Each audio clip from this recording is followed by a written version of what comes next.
Hello everyone, welcome to my channel that is accounting by Priya. आज हम कौन कौन सी टर्म्स करने जा रहे हैं? आज हम 3 टर्म्स करने जा रहे हैं। तो देखिए कौन कौन सी टर्म्स करेंगे। सबसे पहले goods.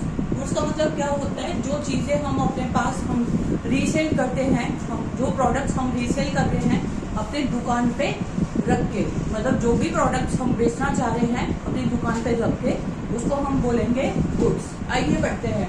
It includes all those things, ये इंक्लूड करते हैं वो सारी चीजें which are purchase for resale, जिसे हमने खरीदा है बेचने के लिए, या which are use for producing the finish product. या मान लीजिए हमारी कोई प्रोड्यूसर कंपनी है, हम जो है अपना फिनिश प्रोडक्ट्स बनाएंगे एंड देन सेल, और फिर उसके बाद जो है हम सेल करेंगे, बेचेंगे। It includes all those things which are purchase for resale और which are use for producing the finish products and then sell. Okay. Voucher क्या होता है? वाउचर हमारा एक बिल होता है, आपको पता ही है। आप बाहर जाते हैं मार्केट में, कुछ लेने जाते हैं, तो कुछ भी सपोज करिए आप कुछ भी शॉपिंग करते हैं, दुकानदार क्या करते हैं, वो आपको बिल पकड़ा देते हैं, लीजिए मैम आपका बिल कितना है, तो आप उसकी पेमेंट कर देते हैं, राइट। वो लोग क्या करते होंगे, वो अपना जो भी सेल करते हैं सुबह से लेकर रात तक, वो अपनी एक एक आइटम का जो है, मतलब एक एक बिल का अपना रिकॉर्ड जो है वो अपने अकाउंट्स में लिखते होंगे। जैसे हम भी कोई काम करते हैं, हम अपनी हर चीज का रिकॉर्ड रखते हैं ना अपने अकाउंट्स में, वैसे ही वो भी रखते हैं। जैसे कुछ आइटम्स उन्होंने डेबिट कर दी, कुछ आइटम्स उन्होंने क्रेडिट करी, तो ऐसे करके हम लोग भी करते हैं, ठीक है। तो आइए पढ़ते हैं। Voucher it's the authorisation to pay, मतलब कि जब वो आपको बिल देते हैं तो आपको उसमें अथॉरिटी मिल जाती है कि आपको पे करना है, and on the basis of which, और जिस बेसिस पे बिजनेस ट्रांजैक्शन तो हो गई ना उनके लिए, जब आपने पे करा तो उनके लिए बिजनेस ट्रांजैक्शन हो गई।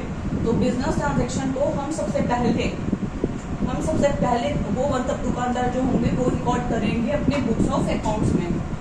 ओके।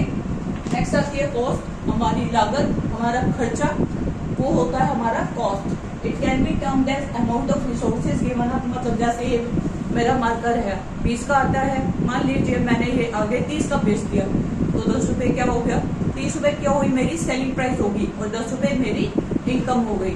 तो ये हो गया हमारा कॉस्ट, मतलब जो मेरी लागत है, जो मेरा खर्चा है, ठीक है।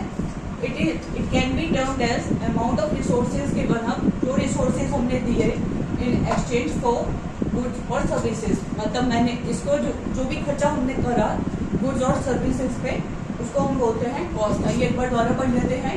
Goods it includes all those things which are purchase for resale, मतलब वो सारी चीजें जो हमने खरीदे हैं रीसेल के लिए, और which are use for producing the finish products and then sell. Okay. Next आती है voucher. It is the authorisation to pay and on the basis of which, और जिस बेसिस पे business transactions are first of all recorded in books of accounts. Business transactions को हम record करेंगे अपने books of accounts में। देखिए मैं कस्टमर हूँ, दुकानदार मेरे को तो बिल थमा देगा, लीजिए मैम आपका बिल इतने का बना है, लाइए पेमेंट, मैं पेमेंट उसे कर दूंगी, मेरे को उसका टॉप पसंद आया, उसके लिए क्या होगा, उसके लिए एक इनकम आई है, तो वो भी तो अपना रिकॉर्ड रखेगा ना अपने अकाउंट की बुक्स में, उसको हम बोलते हैं वाउचर। नेक्स्ट आता है कॉस्ट, मतलब खर्चा।